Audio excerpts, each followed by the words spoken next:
오늘 말씀은 나는 정말 구원받았는가라는 제목입니다. 구원의 확신이 우리에게 있느냐? 여러분들 교회를 다니면서 신앙생활을 하면서 우리에게 근본적인 질문이 있습니다. 또 많이 들었던 오늘 그 질문을 여러분들에게 하고 싶습니다. 나는 정말 구원받았을까요? 근데 이 질문은 보통 언제 찾아올까요? 우리가 죄를 짓고 난 다음에 내 마음속에 찾아오는 질문입니다. 우리는 이 예배보다 사실은 다른 일들이 더 즐거울 때가 있습니다. 말씀과 기도보다 유튜브나 쇼츠를 보면서 더 오랜 시간을 보낼 때가 있습니다. 직장에서 또 삶의 현장에서 남들도 다 하니까 적당히 타협하고 정직하지 못할 때가 있습니다. 또 우리도 알지 못하는 가운데 세상 사람들이 있는 자리 속에서 방탕하게 또 우리 자신이 하나님 보기에 부끄럽게 살아가는 그러니까 신앙인의 모습과는 거리가 먼 행동을 하고 있을 때 누군가를 섬길 기회가 있는데 내 편안함 때문에 그것들을 하지 않는 아무도 보지 않는다고 생각하면서 죄의 유혹에 넘어갈 때 우리는 마음속에 그런 생각이 들곤 합니다. 이런 내가 정말 구원받은 사람이 맞나? 아니 구원받은 사람이 어떻게 이럴 수가 있을까? 사실 그런데 이런 고민은 믿지 않는 사람들은 아예 하지 않습니다. 오히려 이런 고민을 하고 있는다면 우리 안에 성령님이 계신다는 증거이기도 합니다. 죄를 짓고 나서 아무렇지도 않다면 내 안에 성령이 계시지 않는 것이죠.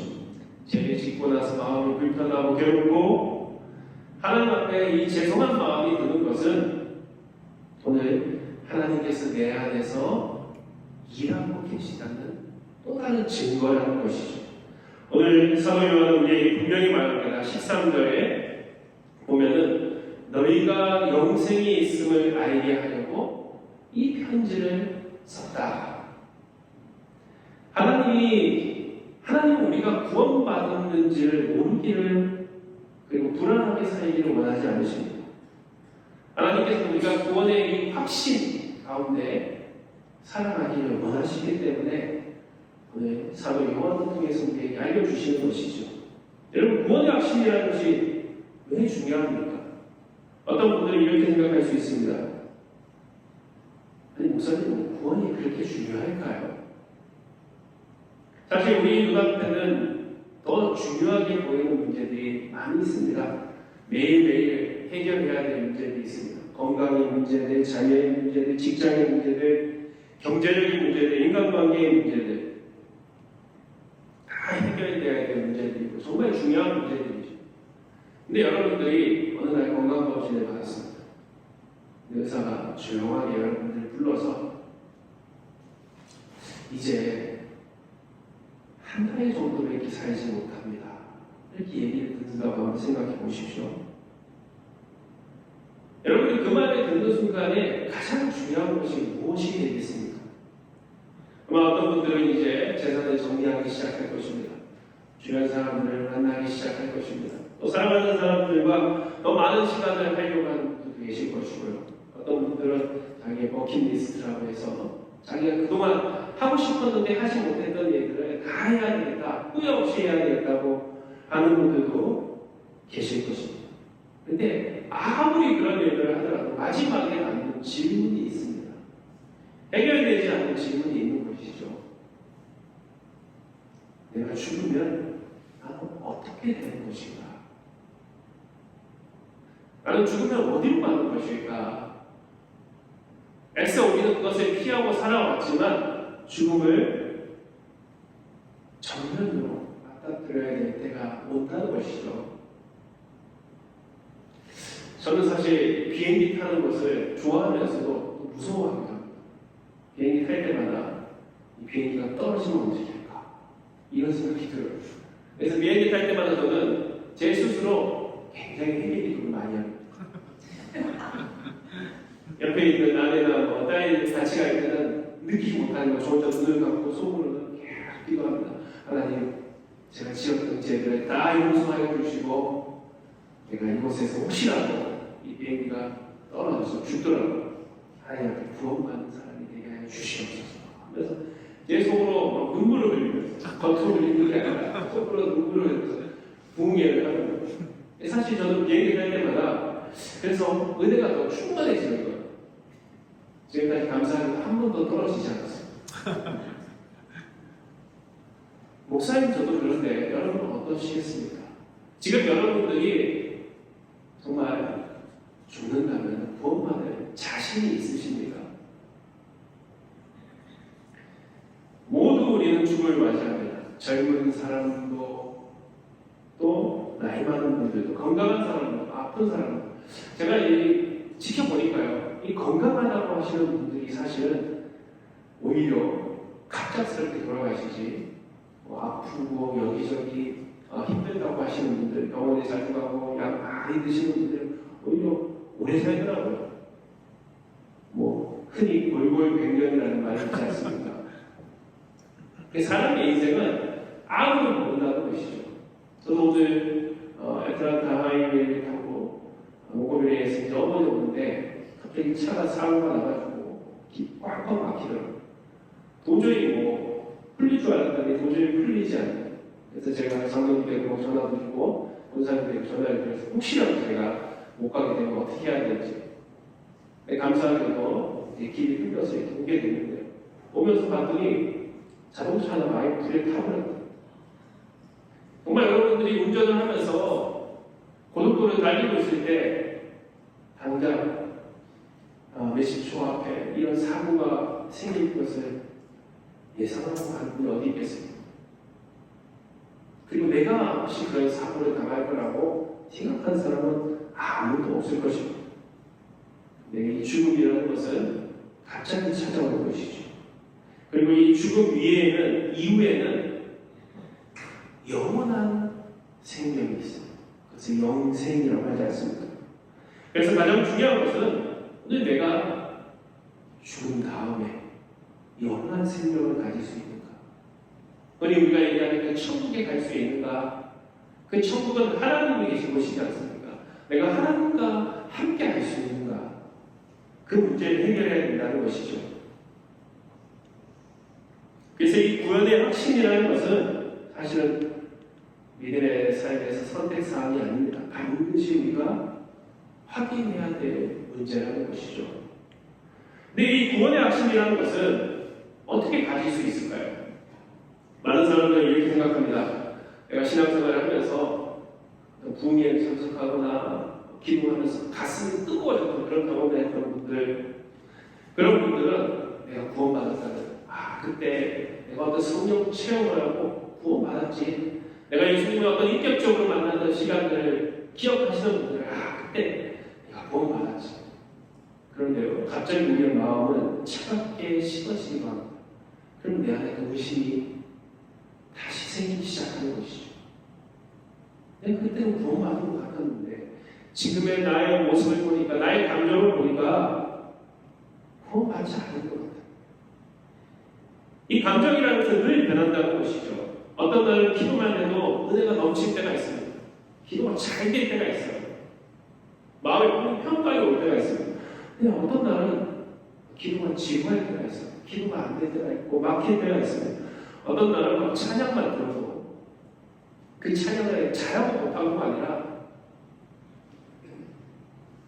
찬양만 들어도 눈물이 날 때가 있어요. 근데 어떤 날은 아무 감동이 없어.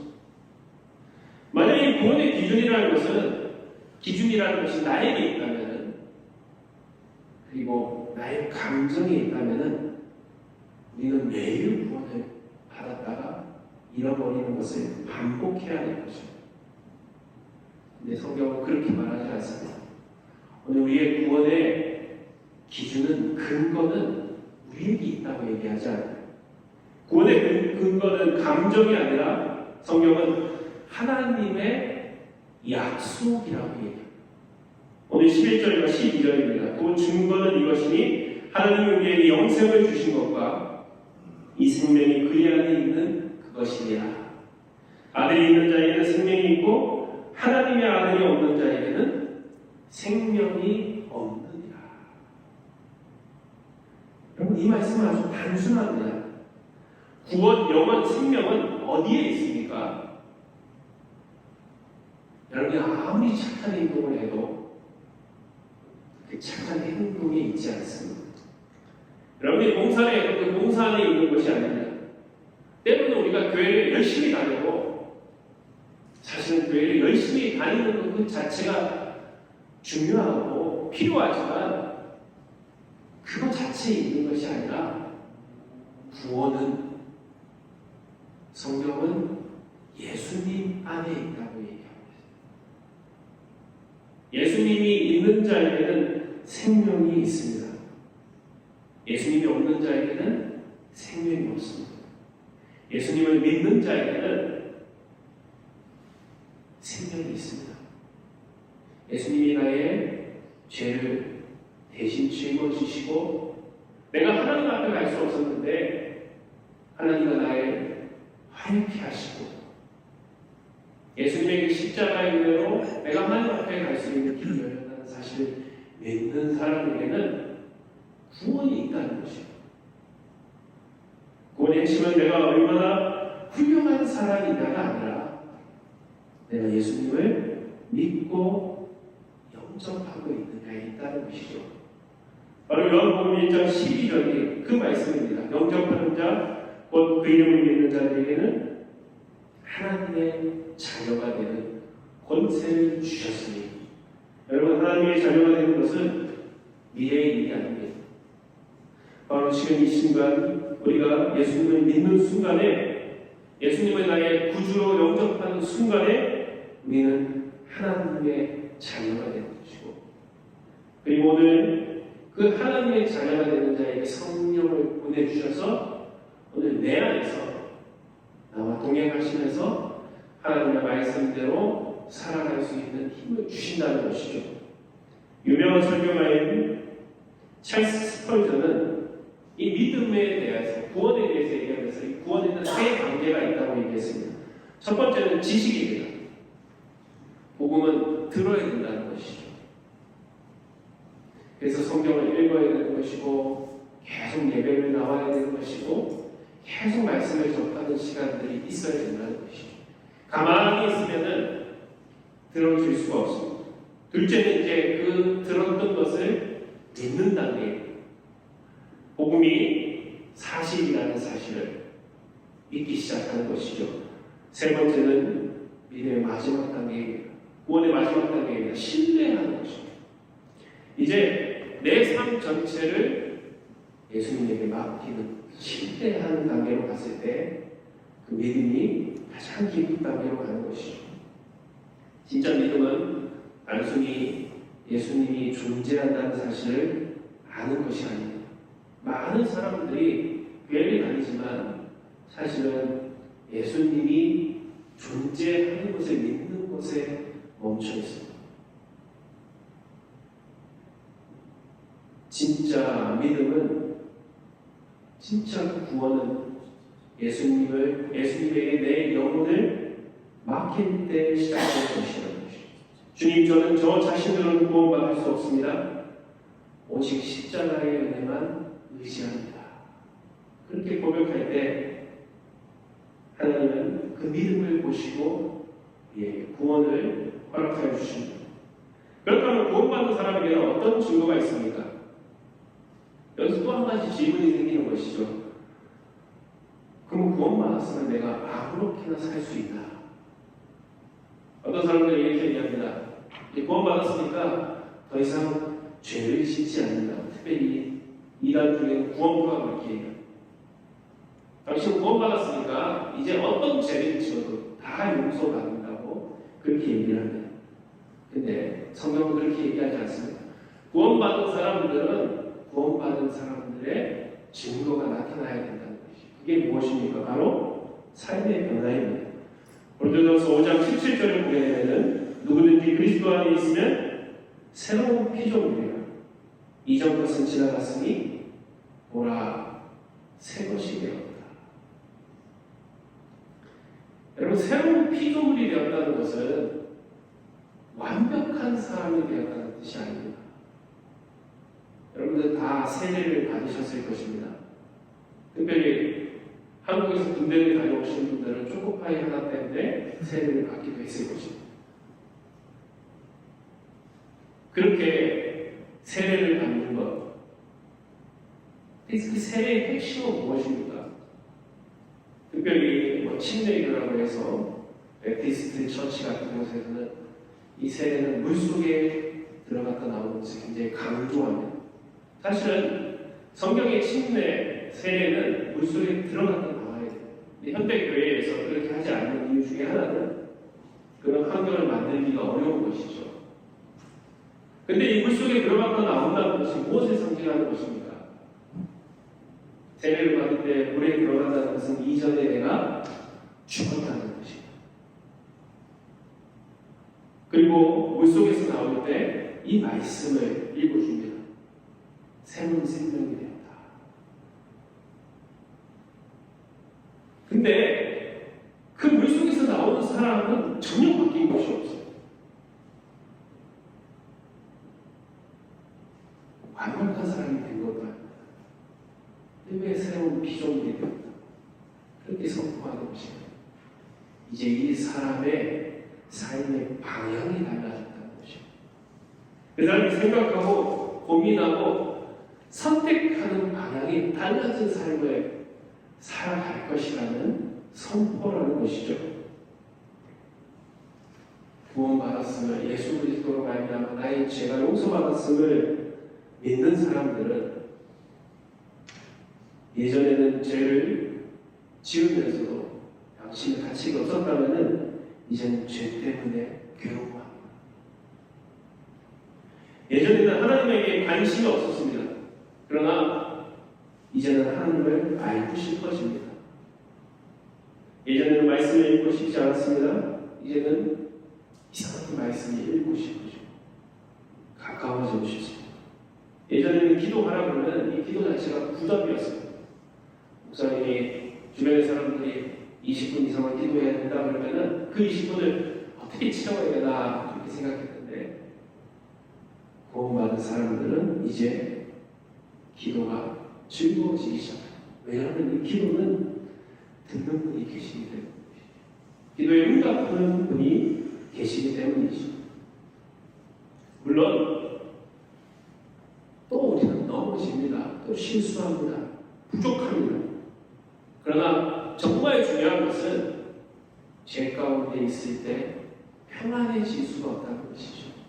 이제는 그 죄의 자리가 싫어지기 시작합니다. 왜냐하면 성령께서 우리에게 역사하기 때문이죠. 그래도 혹시 여러분들 중에 그리고 저도 이런 고민을 계속 하시고 왜 나는 아직도 구원받았다고 믿는데 죄를 짓고 있지 이렇게 생각하신다면 이 질문 자체가 여러분의 구원을 부정하는 것이 결코 아니라는 사실을 꼭 명심하시기 바랍니다. 오히려 중요한 질문은 이것입니다. 나는 죄를 짓고도 아무렇지도 않은가? 아니면 하나님 앞에서 괴로워하면서 내가 돌이키기를 원하고 있는가? 그게 정말 중요한 것이죠. 어느 날 예수님 앞에 가난한 여인이 끌려왔습니다. 사람들은 예수님이 물었습니다. 모세의 율법에는 이 가난한 여인은 돌로 쳐서 죽이려고 하는데 예수님은 어떻게 하실 것입니까? 예수님이 모세의 율법대로 돌로 쳐서 죽이라고 하는 사람들은 예수님이 사랑이 없다고 비판할 것입니다. 모세의 율법을 지키지 않고 용서해 준다면 사람들은 모세의 율법을 지키지 않았을 것이다. 그렇게도 비판할 것입니다. 예수님을 시험하기 위해서 그 가난한 여인을 데리고 온 것이죠. 근데 예수님께서 뭐라고 말씀하셨어요? 그 유명한 말씀이시죠.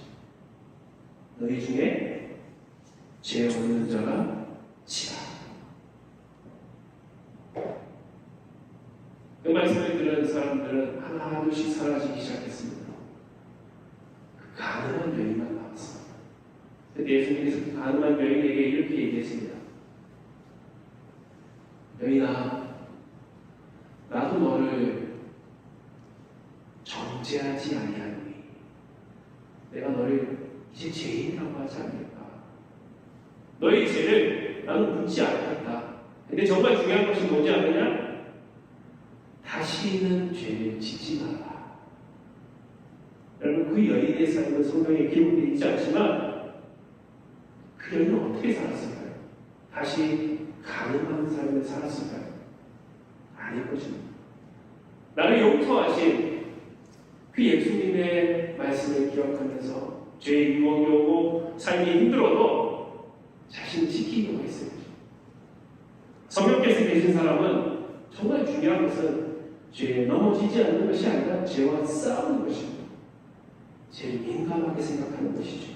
넘어져 다시 일어나고 회개하고 하나님께 돌아오는 것입니다. 이것이 정말 구원받은 사람의 모습이라는 것입니다. 사랑하는 성도 여러분, 구원의 확신은 분명히 기억하십시오. 나에게 있는 것이 아닙니다. 나의 감정에 있는 것이 아닙니다. 환경에도 있지 않습니다. 여러분이 아무리 선행을 하고 좋은 일을 하더라도 그 선행 자체에 있는 것이 아니라는 것이죠. 오직 하나님의 약속에 있습니다. 오늘 하나님의 약속을 다시 기억하십시오. 아들이 있는 자에게는 생명이 있고 아들이 없는 자에게는 생명이 없느니라. 여러분, 예수님을 믿으십니까? 오늘 예수님을 정말 구주로 영접하십니다. 그렇다면은 하나님은 이렇게 여러분들에게 말씀하십니다. 너에게 영생이 있다. 여러분, 하나님은 거짓말하시는 분이 아니십니다. 이 약속을 우리에게 주셨다면 반드시 지키시는 분이십니다. 때로 우리에게 악한 마귀는 또 우리에게 유혹할 것입니다. 너는 구원받지 못했어. 지금 너의 모습을 봐. 그러나 그때마다 우리는 이 약속의 말씀을 가지고 대적해요. 거기에 넘어가지 말아야 된다는 것이죠. 나는 내 감정이 아니라 하나님의 약속의 말씀을 믿습니다. 예수님을 믿는 자에게는 영생이 있다고 말씀하셨습니다. 그래서 나는 이 하나님의 약속을 신뢰합니다. 여러분의 삶 가운데 그 구원의 약속을 믿는 자에게 주시는 놀라운 은혜가 삶 가운데 충만하시기를 주님의 이름으로 축원합니다.